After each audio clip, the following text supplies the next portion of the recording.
ഗീതവീഥിയൊരുക്കി വചനശ്രുതി മുഴക്കി ശബ്ദമൊഴിയിൽ നയിച്ചു നാഥൻ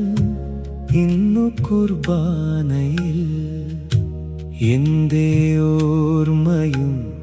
ഉച്ചാരണവും നവമൊരു ഗീതം പോലെ പുതിയൊരു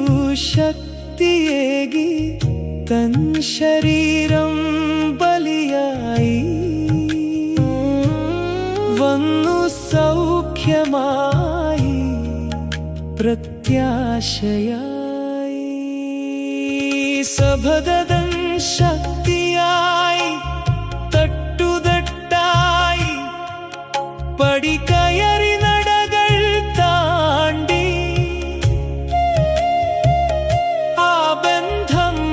മരിക്കാതെ സഹിക്കുന്ന സ്നേഹം അൾത്താരവിരിതൻ തലോടലാ